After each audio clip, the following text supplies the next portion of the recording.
true. Fuji's fire breaks the calm, splits it in two. Pattison Ave, where the wild hearts run. Talking sports, games, battles, lost and won. Voices rise, break chains, ignite the flame. Fanatic thunder echoing the name. Ladies and gentlemen, welcome into the Pattison Ave Phanatics Show. I'm your host, Tom Kelly. We've been off a couple of weeks. With me, as always, Alan Cabbage. What's up, gentlemen? Welcome back. Glad to be back. Go Birds, go Sixers, go Flyers. I think everybody's over 500. I love that. I'll take it. Mike Fuji in the building. What is going on? We are back. How's everybody doing in the Philly area and beyond? What's up, fellas? Birds, Sixers, Flyers, Union all win yesterday. Finally, we get a sweep across the board. How's everybody doing? It was the four-fecta yesterday. You got Union, Soccer, Flyers, Sixers, and Eagles all coming out on top yesterday. So a couple of weeks ago, it was a horrendous day in Philly sports. And yesterday is just, and listen, I got to say this right now. Our winner teams, okay? Everybody, or I would say the majority of folks, wrote both of this Flyers and Sixers team off. But I got to tell you, starting this season, I know it's early in an 82 and an 84 game season. I know it's early. I'll tell you what. Both teams are looking real promising. And I wanted to jump into the Sixers tonight to kind of start it off. Am I the only one that's been paying attention to Philadelphia 76ers with our one of our newest guards? My guy VJ Edgecombe is looking incredible right now. Big time. I mean, coming out on fire with Tyrese Maxey. I mean, already averaging 24.5 points a game. Yeah. I mean, who the hell saw this coming? No. The minute restriction on Embiid, but that wasn't too bad. The other night he had like 20 points in 20 minutes that he was on the floor. So that's it. That's an impressive thing too. Because I was a little I'm still a little nervous about his health. Oh, definitely. But Norm's checking in. Norm, we'll get into the Eagles in a little bit. We're talking some Philadelphia 76ers. No one cares about your opinion on the tush push. Nobody cares. How's that Jaden Daniels guy doing? Well, I don't think he's playing tonight. No. I mean, I got Pat Mahomes. I got Pat Mahomes starting in my fantasy. So Justin McNulty, if you're out there watching, you're going down like a sweet muffin. Yeah, buddy. Patty Mahomes is going to hopefully put me over the top here. But look, to watch and this team is leaning towards the young side now. This Philadelphia 76ers team. Can Maxey be an All-Pro, All-Star this season? I mean, the kid's looking good coming out of the gates. He's looked good coming out of the gates the last couple of years. I mean, what are your guys' thoughts? Can Maxey, Can we get another All-Star in this town or what? I think so. Yeah, I think so. He's young, adorable. I don't know. Yeah, penetrates very well. Sees the floor. So yeah, absolutely. Let him run the offense. Put Embiid. Don't run it through Embiid. Run it through Maxey. I mean. Is it possibly the changing of the guard with the Philadelphia 76ers right now? Would you say? Going away from the big man and going more towards your guard play to get you where you need to be. If Embiid doesn't have to have everything rest on his shoulders, everything relying on him playing 40-some minutes a night, if you can get to the point where now I'm not saying he's an afterthought by any stretch of the imagination. No 7'2", 280-pound man who can fly up and down the court like a gazelle is ever going to be an afterthought who can shoot the three. That's not what I'm saying. It's can Embiid not be your only megastar. Right. I mean, I feel like Maxi's on the doorstep or on the cusp, if you will, of megastardom. So to say changing of the guard, Fuchs, maybe you're right, and not, no pun intended with your guard play, but if you could just have Embiid, not every single focal point of everything you do revolve around him. Yeah. That could only free him up as well, in my opinion. Well, I mean, over the years, we got Paul George last year, but our thing's always been hanging on over Embiid, and it's just like you jam it down your throat. But Edgecombe coming in and out of the gate on fire, and Maxey, it's hopefully you could get a healthy Paul George. Knock on wood, but take the pressure off Embiid.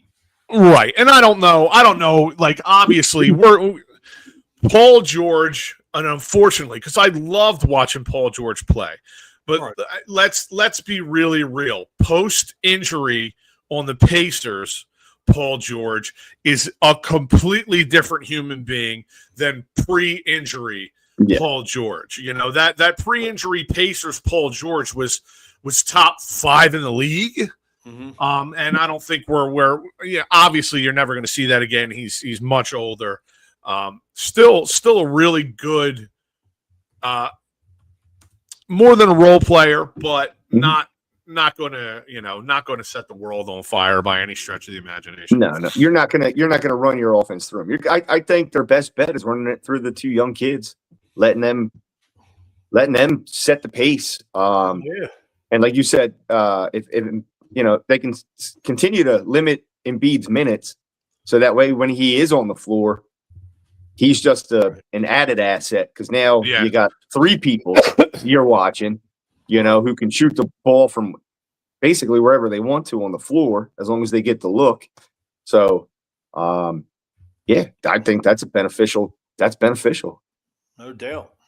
Go ahead. I was going to say, with Jason Tatum out, I mean, this Eastern Conference is pretty much wide open. Yeah. I agree. I mean, coming back on Boston in the first game of the season, a rookie in his debut, that was only the 3rd time that a rookie scored that many points in his debut. And I can't remember the one guy, but I know Wilt was the other guy that did it. Wow, so, that's a long time ago. Right. But, a 34-point NBA debut is pretty impressive. I mean, you're not even talking the likes of. I mean, Jordan took a couple of years to really get going. LeBron hit the ground running, but he didn't have his NBA debut with a 34-point game. Yeah. So to have something like that and then follow it up with a 15-point game, but great on the assists, great on the rebounds. It's really refreshing to see young play up front. No So deal. and as far as Embiid, I know he's not thrilled. I know I've seen interviews. I know he's not thrilled with the minute restrictions. I know he's not happy with it at all, and I understand that. But listen here, buddy, you've been unavailable to us when we've needed you most the last few years. You played, giving you minutes, but were they really minutes? Quality.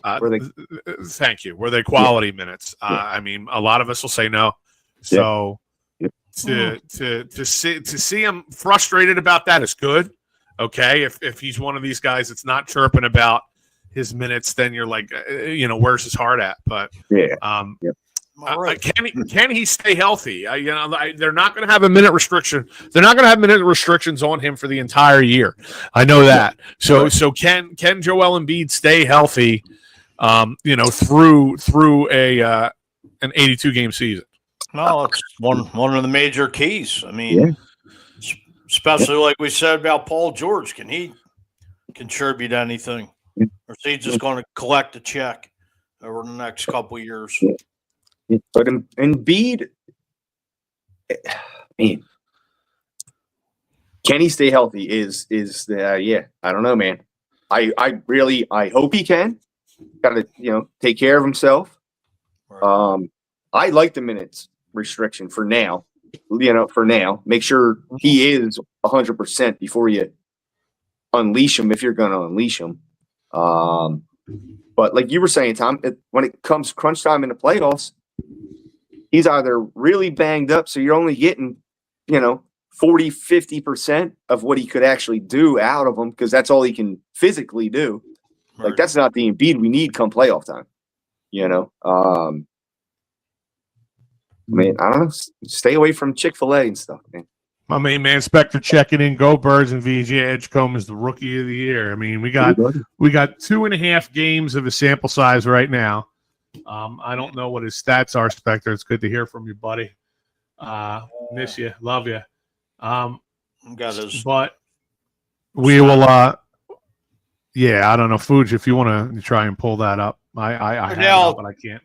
Going into the night, 24.5 a game. With a 34 and a 15, respectively. So 6.5 rebounds, 5.5 assists, 2 steals. So we'll see. We'll see. I know me personally. I just can't come out and say Embiid's going to be healthy. And I don't think any of us can.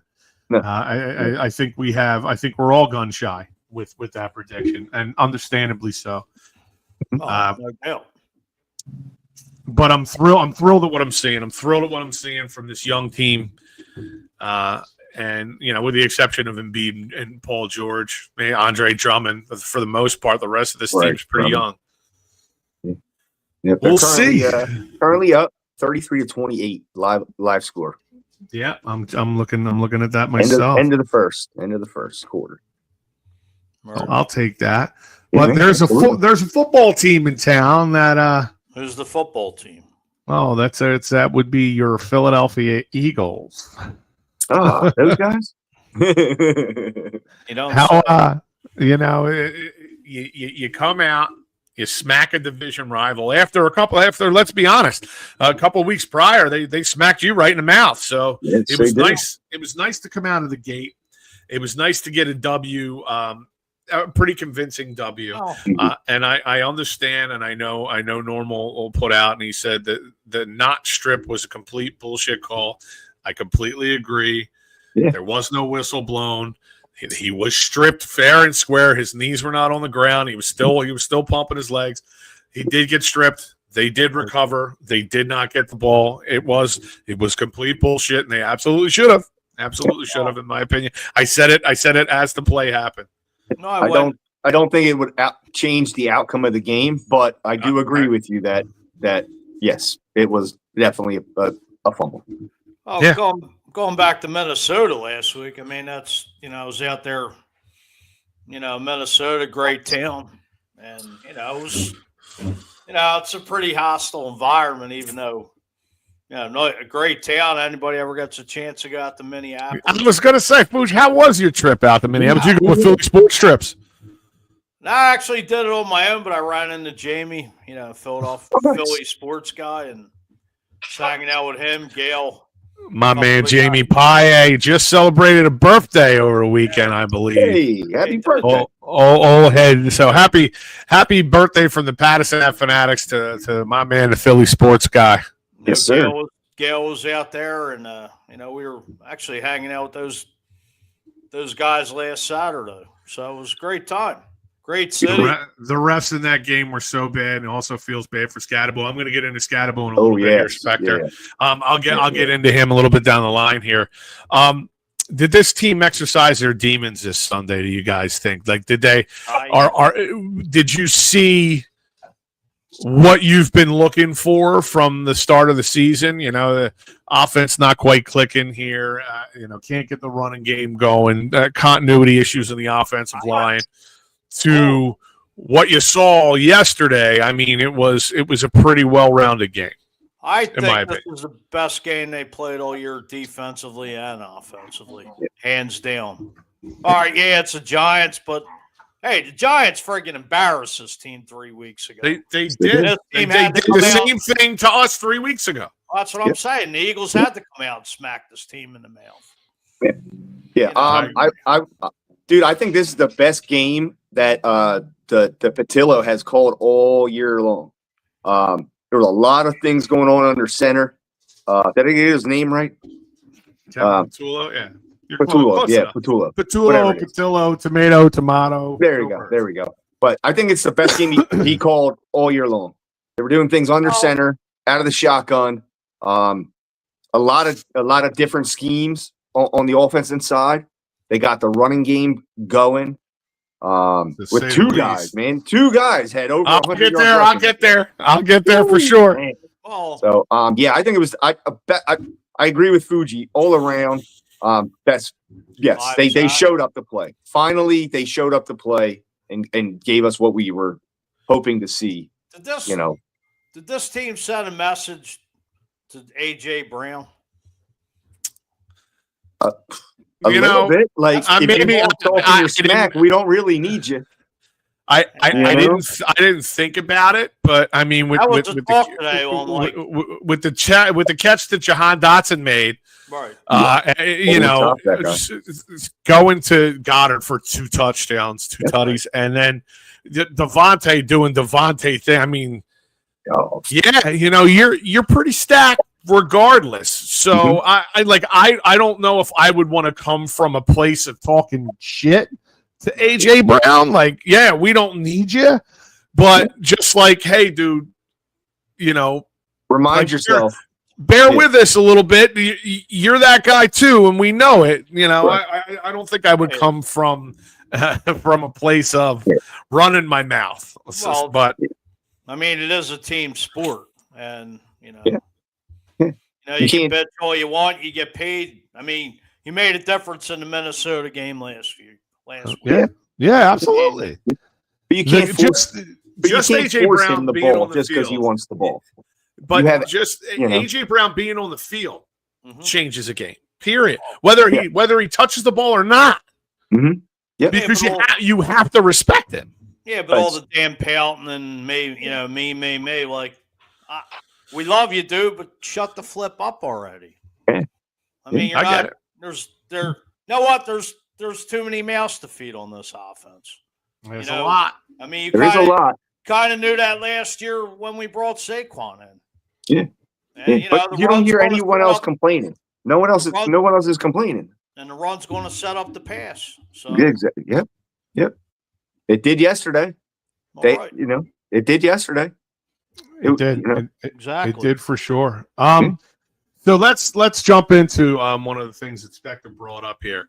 You gotta feel for, like, I'll be honest with you. Cam Scatterbo was one of those guys, and every now and then you'll get a guy that comes through the NFL.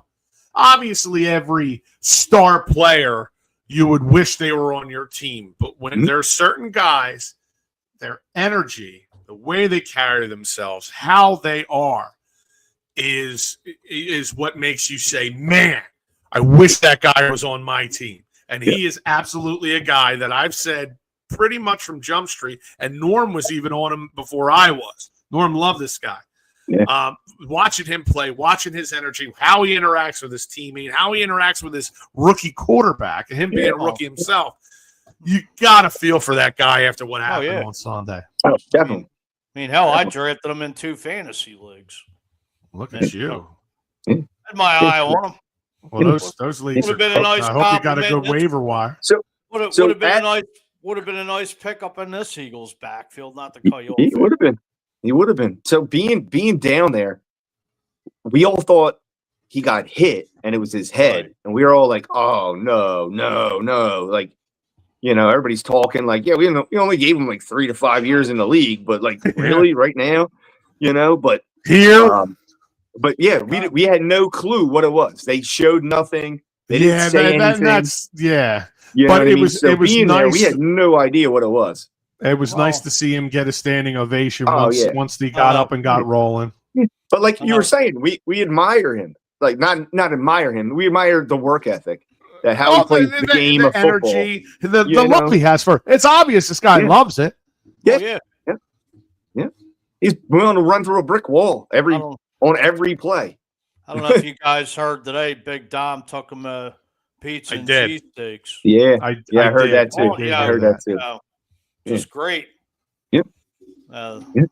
This Joker chiming in. The Eagles still wear the puke. Ryan Neff, I will Puke ban green. you from this show and this network if you ever call Kelly Green puke green again. It is my favorite color on planet Earth. Worry about those chefs. Yeah, they're gonna get cooked tonight. They're gonna get cooked tonight by a third string quarterback and a bunch of people that they got bagging groceries at the ShopRite. It's double digit wins for the Chiefs tonight, I'm sure. Yeah. I'm thinking the Eagles are going to be the only team in the NFC East to have a win this week. Is how I'm seeing it. That's how it's going to. A lot of the how it's going to look. All the underdogs won because those Broncos shellacked the Dallas Cowboys, which is such a shame. Such a shame to see. Beautiful thing. It really hurt my feelings, to be honest with you. I wish they would have spanked them a little harder. Yeah, absolutely. got some issues. And look, there's all these Cowboys fans are like, Eagles fans worry more about us losing than them winning. No, we enjoy us winning too, but there ain't nothing like watching the Cowboys get boat raced on a primetime game. Or the later afternoon games anyway. There you go. But yeah. Look, did I already know the answer to this question, but I'm forced to ask it because it's what I do. Any chance that Jalen Hurts might have silenced some haters yesterday with his performance at all? I would say so. I would love to say that he did. I would like to say yes. No, they're going to hate him, and they're going to continue to hate him. I mean, they hated him after he won the MVP of Super Bowl 59. He was the MVP of Super Bowl 59. And he's not an elite quarterback. He's not the guy. He's not this. He's not that. It's been a rough start to the season. But yesterday. By the way, it's like his 8th system in 8 years. The guy's been to 2 Super Bowls, a national championship, won a Super Bowl. Yeah. It's like one in dramatic fashion, by the way. And he's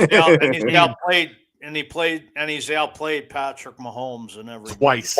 In both those games. 3 times. It was 3 times. Yeah, it was a high level of ass kickery in Super Bowl 59. 23 outplayed him. The Super Bowl 57. Yes, he did. 57. Super Bowl in week 2. Yep. Yes, he did. Gotta love it. And yes, to Alan's point, for the ring chaser. Yes, I would love to say.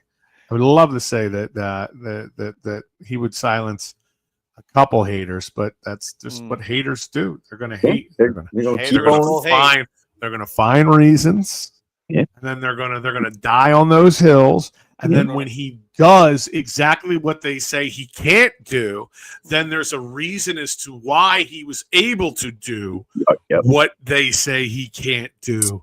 And it couldn't possibly because he's now getting down his 8th system in 8 years, and the rest of the league has been put on notice once again.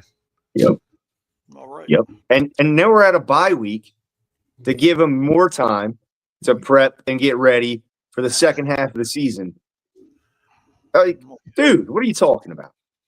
Like, the team's going to be healthy, coming back, ready to go. Jalen's going to be ready. Dude. BTA all the way. High level. Will be a big showdown against the Packers in 2 weeks. We're going to get into the gauntlet that's coming up. And last year, that's all I heard about last year was the gauntlet. The gauntlet. The Eagles are the gauntlet. The gauntlet. They went undefeated in the damn gauntlet. High level of ass kickery once again, as I say. But so yes, I don't think unfortunately Jalen will silence any haters, and it's just because it's what they like to do. Yeah. Are we going to get the running game without the running game? If the running game wasn't going, he wouldn't have been able to pass the way he was passing. So are we then? Speaking of said running game, thank you for that segue, Mr. Andrew Cabbage. Are the Eagles? Are we going to get this out of Saquon for the rest of the season? I know he had a little had a little groin issue there. Yeah. I mean, you traded for Tank Bigsby. You gave up a 5th and a 6th round pick, and as just to say what you were talking about, Tom, with Barkley's hamstring, and get Will Shipley in the mix. I mean, hey, you're going to probably have to depend on those two guys. Look, I gotta tell you, I love Tank Bigsby. Yes. I love that guy. Yes. Runs. Anybody that runs angry. I think that's why I like Scatterboo so much too. Yeah. Anybody that's like that guy that will run his friggin' grandmother over at the family Thanksgiving game just to get that touchdown. Yep. I love those guys. Yeah. Like I long to have a team full of grown men that will run through their grandmothers if they must. Yep. Well, the guy put up some nice stats in Jacksonville the last year. He did. What did he have? Like 700 and some odd yards last year? Yeah. 7 or 8 tutties. Like this. I mean, he's not some, like I said, he's not some guy that was bagging groceries at the Acme 2 weeks ago. He was a player. I kind of expected him to get in. I kind of expected him to get in the end zone yesterday. The way he was running the ball, dude, the kid was impressive. Or for for your folks up here in Schuylkill County, like a Red Nurse or a Wise, that's a supermarket. But I'm being from South Philly, we had Acme, we had ShopRite, we had Pathmark. I thought you were Grace Ferry.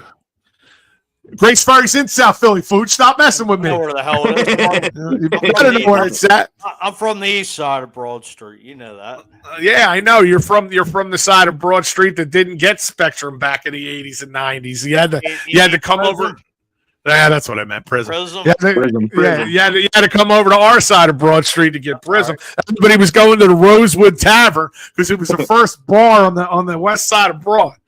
I don't think I was ever in that establishment. It's right there. It's still there today. Actually, the scenes for Invincible, the bar scenes, were filmed at the Rosewood Tavern. The exterior shots, the interior shots were in a bar. Were in a mock bar that they built down the Navy Yard. One of the lots down the Navy Yard. Useless Philadelphia and Philadelphia sports information. Come to your boy. I got you. I got some news about Invincible. Remember where his wife to be lived? They used my grandfather's house on 900 Daly Street. No way. That's awesome. Yeah, because she was the one where he took the rotary phone and smashed it through the walls and shit. Not there. No, it was whereas.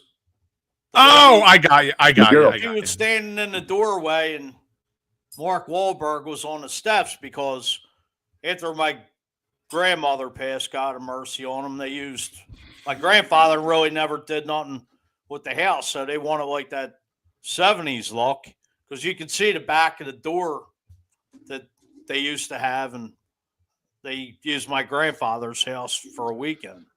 That's awesome. Pretty awesome. Yeah. That's awesome. So I mean, who's your running back too, and what happened to AJ Dillon? Where'd he go? That's what I was wondering. I have no idea what happened with AJ Dillon. But is he just kind of over the hill? Now he's like falling back in the depth chart, right? What's he, third? Is Shipley ahead of him? So he's fourth. Yeah, he would be fourth then if it goes. Right. So what do you think? It's Saquon, Bigsby, Shipley, AJ Dillon. Yeah.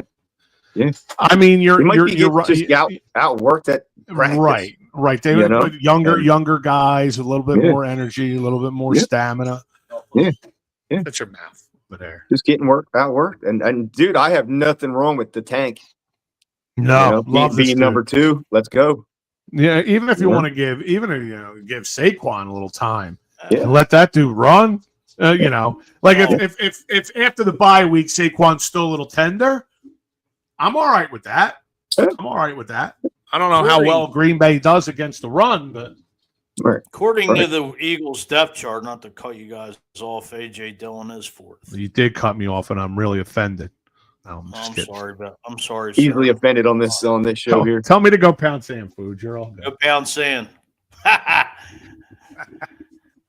Now, what were you saying? Shout out if I should say this on the air. No. Is it a Rocky quote? Nah, it's like a South Philly slang word. I think. Let's just say mother, but I'm going to leave out the second part, and it's not the F word. I'll have to think about that. Text it to me, Fooch. Text it to me right now. Oh, I don't know if they used it over there in Gray's Ferry though. You know, I don't like the tone in your voice when you say Gray's Ferry. Gray's Ferry. That's better. I'm texting you now. Hold on. All right, let me see. Let's see what this word is and see if I can say it. Or if the FCC won't let me be or let me be me, so let me see. Let's see what's going on here. Little Eminem reference there. I thought it was humper, not bumper. No, I said humper. Oh wait. No, okay, so you misspelled it. So mother humper. I remember that. Yeah, I mean it's whatever. It's not that terrible. That's a class. No. It is. You mother humper. Yes, absolutely. I don't know if he could say it live on here. I don't know. I don't know either. We just went for it. So there you go. I mean, it's not like we weren't even really cursing. So I've said some bad things, so it's all good. Today, like an hour ago. Yeah, right before I got on here. Sister's ass is another one. Oh, your sister's ass is. Oh, your sister's ass is timeless. I can't tell you how many times Dad would stub his toe. Your sister's ass. Like he said, if I said that up here, they'd probably look at me like I was out of my mind. Yeah, which is fine because there's a lot of idiosyncrasies and quirky things that come out of South Philly that only South Philly people understand.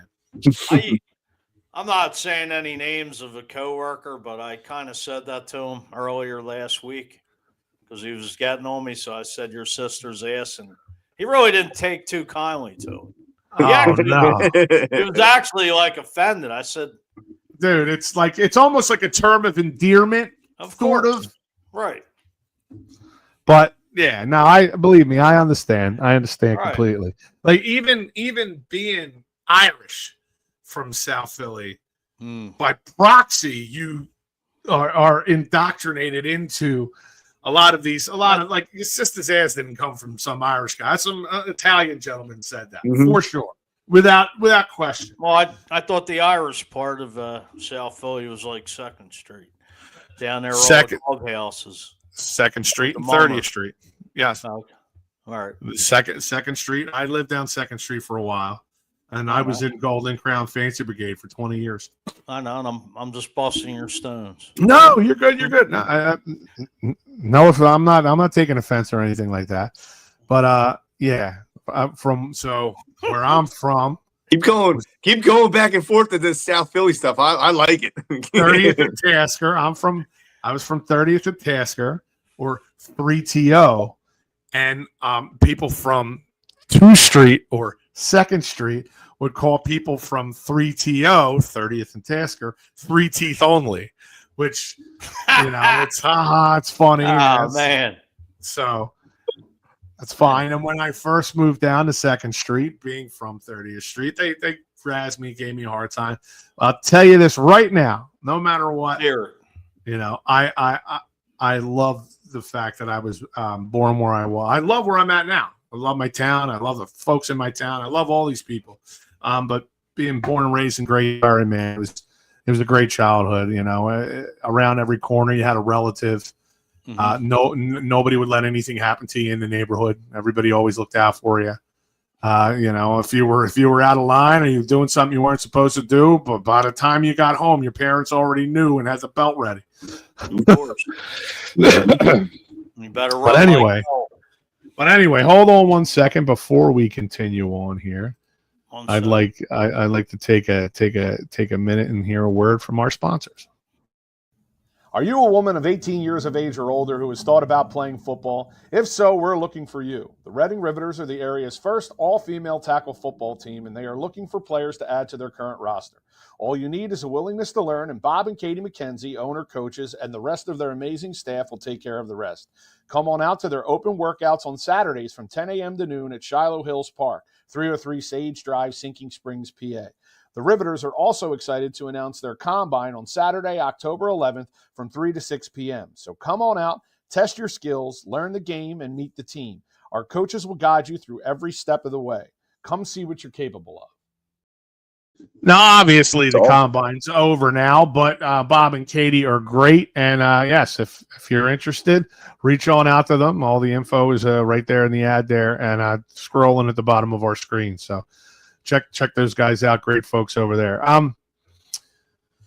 Okay, so do you think this past Sunday was now? Are you a little worried that happened before the bye and maybe they'll lose a little bit of that mojo, or are you thinking now we have the bye, we have an extra week to kind of gain even more knowledge of this system to open things up? Like, what are your guys' thoughts on this past performance this week? Is it the catalyst to start the rest of the season off? And is the bye going to help or hinder that? And I know I gave you guys a lot there, but I'm just no. I think it's going to help. I think it's going to help. I think it gives the offense time to sit back and see exactly what worked, didn't work, and how they were able to put it all together to work the way they did on Sunday. Gives you more time to game plan, come up with other strategies and things along the same lines of what they did on Sunday. A lot of under center stuff.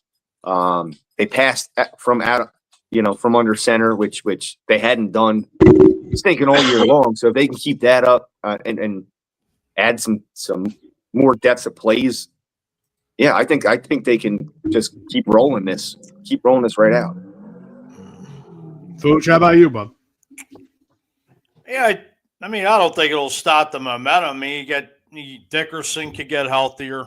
Cam Jurgens definitely, because you're going to need him for the stretch run.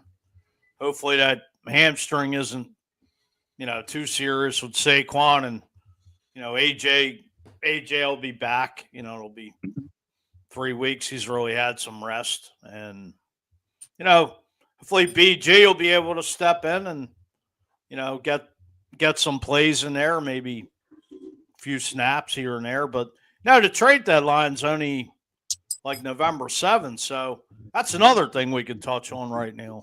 Yeah, that's right around the corner. Yeah, I mean, I saw something today. Bradley Chubb from Miami. I mean, he could be a wrecking ball if Howie goes out and gets him. He's 29. I think he's might have a year left. I mean, you go out and get a defensive end, or you go out and try to get another D-back. I know the Rams made a trade today with Tennessee for some D-back. I forget his name, but it's what's it, 13 days really to the trade? No, I'm wrong about that. It's the 7th. It's next Friday is the trade deadline. Well, who do we trade if we go after somebody? I don't. He's already given up so many damn draft picks. Yeah. But you had a bunch to give up. Right. Yeah, but I don't. You don't want to mortgage that whole. You don't want to leave the cupboard bare come the 26th draft. Yeah, if you know anything about Howie Roseman, that cupboard won't be bare. He will find a way to fill that cupboard. Well, go back to the BG thing. Dude, I don't. Yeah, we haven't had a chance to talk since all this went down. Yeah, dude, I don't even care if he plays a single snap this season. I think him in the locker room, his presence in that locker room. I don't know if that was showed this Sunday or not. He was there. He was there. He was there. They put a hurt on somebody. I love every time he sees Tom Brady, he runs up behind him and reenacts the strip sack. Yes. Every time. Yes, you want to talk about warming this old man's heart. Every time I see that, I just smile. Yep. Yep. And then Tom always turns around. And BG's so happy, he's jumping up and down, pointing like that. It's so good, dude. And the fact that Brady despises the losses, and BG's just like it's great. It's great. Because of me. It's because of me. Yes. Yeah.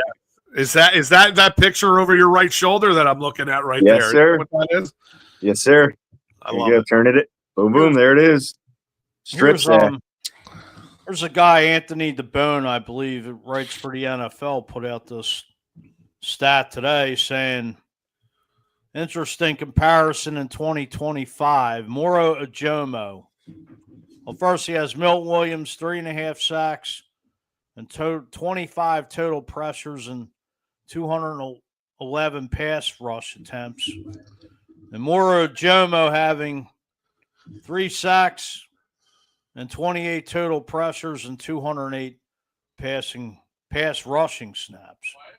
Ajomo's performance is especially impressive given that since Jalen Carter missed 2 games.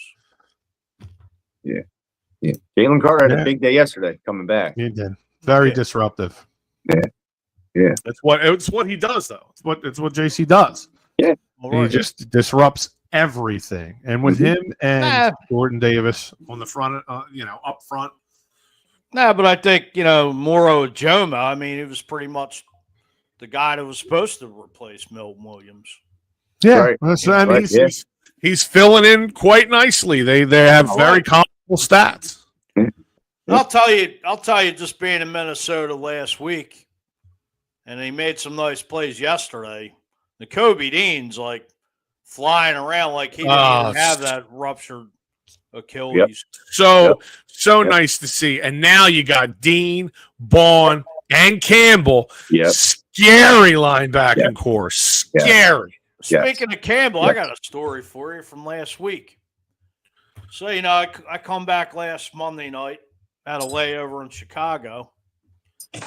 This married couple gets on, both have Kelly Green Eagles hats. So I'm sitting on the end. They get on late.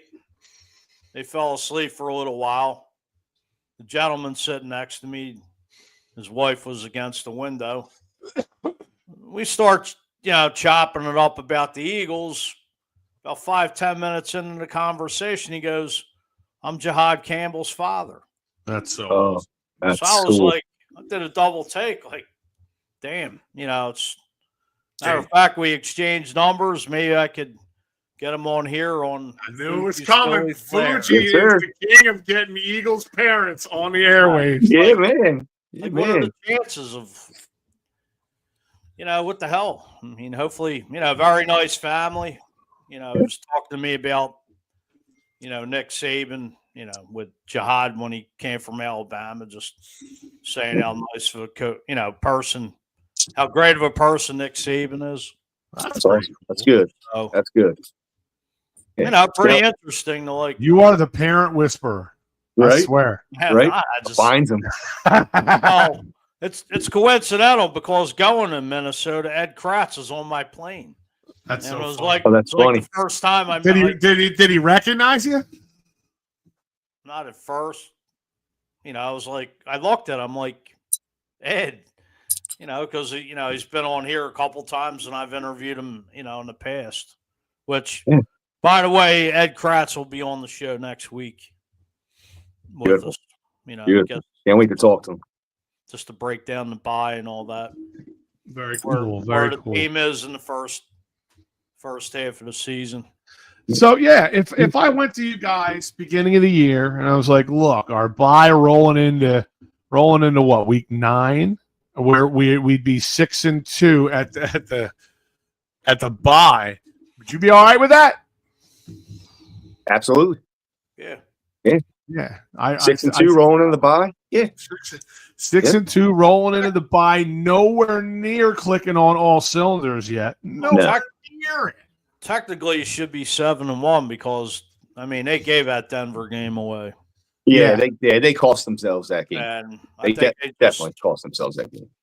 But they're not even running on all cylinders right now. But once they get the wrong gas, filtered out and get that premium in there, it's boom, boom, boom, boom. The way I see it, you have a lot of young defensive players that you're trying to bring up, and then the defense is going to start getting more staunch and more tough, and then that offense, if that starts clicking, and Kevin Petullo starts, really kind of getting things going the way that he wants to, and the more the guys grasp this offensive scheme, they could be clicking on all cylinders come December. Yeah, absolutely. That's right when that's when it Nighty night when they need it the most. No, It's where you gotta get. It's really where you got to get that running game to set up the pass. These cold. You're getting into the colder months now, and come January, that's really when it's going to take preference. Yeah, you can't pound the ball and run the clock down the stretch. All right, you're gonna have problems, and then that has been our problem a little bit here early in the season. But especially when you're going up to Buffalo and down Washington, and it's really going to those last 3 games. All right, without a doubt. Cold weather. Gauntlet. The next, so what are we looking at? Packers, Lions, Bears. Yes. Cowboys. Or no, Packers, Lions, Cowboys, Bears, Chargers, and the Bears are 4-3, the Chargers are 5-3. These teams are. You're not going against one-fers or two-fers here. These teams all have winning records, well, with the exception of the Cowboys. But the only thing that makes it tough is that it's a division game, and right. Division games are always tough. I don't care. And we're going to Dallas. So, I'm not too worried about going to Dallas, but it is what it is. I get it. Well, yeah. Look, before we get rolling, I know we got a couple minutes left, but rolling. So going through, if you were to talk about going through these next 5 games, what would you like to see the record be coming out of these next 5 games? What would be acceptable for you? What would be unacceptable? What for the next 5 games? Give me some predictions here, boy. Go ahead, Fuji. I'll let you go first here. So we're talking Packers, Lions, Dallas, Bears, Chargers. Bears. Go Bears. Yeah. Bears. I'd go 4-1. That's exactly what I was thinking. I think they could beat. I think you could beat Green Bay. I think you could beat the Lions. Yeah, I think so. Where do you think? Lions or Cowboys, dude? I'm not worried about the Bears. That's what I was thinking. The Chargers though, going out to LA could be that. Tricky. That could be tricky there. Everything else is here on the East Coast. So that Chargers is a Monday night football game, but it'll be 5:15 out there. So that's just like a late afternoon. That is just like game. A late so game that won't be terrible. Yeah. The 3:00 game against the Bears, that's like a late afternoon game. But Black Friday, the day after Thanksgiving. Yeah. You figure Monday night, and then they against Packers on the road. Detroit the following Sunday night. Yep. Dallas is a 4:30 down there. Mm-hmm. Bears is Black Friday here, 3:00, and like you said, T, another month. So really, yesterday, Eagles really only have one 1:00 game left, unless they flex out Washington to a 1:00 game. Right, like exactly. Best game of the year, which right now looks like, knock on wood, we could smack Washington in the mouth both times. That's for you, Norm. I don't think Norm's watching because he's watching Washington as we speak. Speaking of it. That team what's going on there? That team just looks like a dumpster fire. They figured out the nothing. Just kind of underway here. 12:36 left in the first. Nothing. Looks like it looks like it's the Commanders' ball. Okay. That's 3. You think Jaden Daniels is the next RG3? I hate to put that on him, but it's another. There's a better one. RG3 and out. Yeah. RG3 and out. Yeah. Wow. Mm-hmm. Wow, that's rough. That's rough. I also am looking. I'm also looking at 4-1 coming out of that quote unquote gauntlet, and I'm thinking Lions or Cowboys, Alan, for loss. Even if you go 3, you went 3-2, you'd be 9-4. You're probably still sitting in the driver's seat of this division. Yeah, absolutely. But you don't want to drop too you're many 9-4. Yeah. If you're 9-4, you're probably looking at, if you win the division, you're good. But other than that, you're not going to be keeping up with the top of the conference, probably. Yeah. I mean, you got to win. You can only lose one of the interconference games, right? Bears, Cowboys, Lions, Packers. You can only lose one of them. If you lose to the Chargers, it's like it sucks, but it's kind of like okay, it's an AFC team, not a big deal. That's the one great thing about losing to Denver. I mean, it's a non-conference game, so right? Yeah, right. Yep. Or you technically only have the one division and one interconference loss with the Giants. Right. Yep.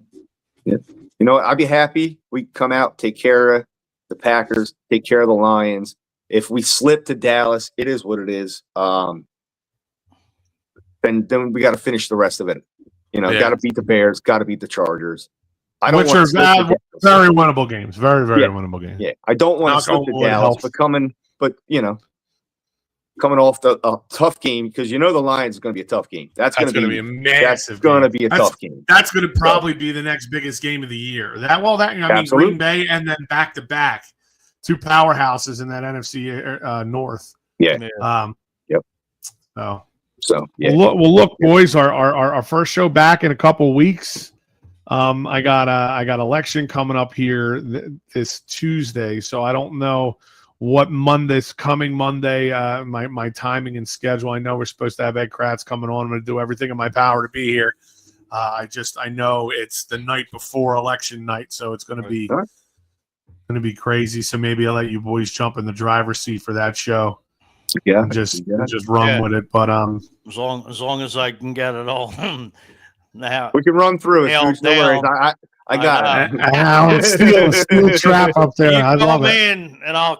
And I'll be behind the glass. Yes, sir. You got it. Overlay, go live, video overlay. You all day long, brother. Got it. Stayed in my sleep. I love it. Well, look, for Mike Fuji, for Alan Andrikavich, I'm Tom Kelly. This is the Pattison Ave Phanatics Show, and we're out of here.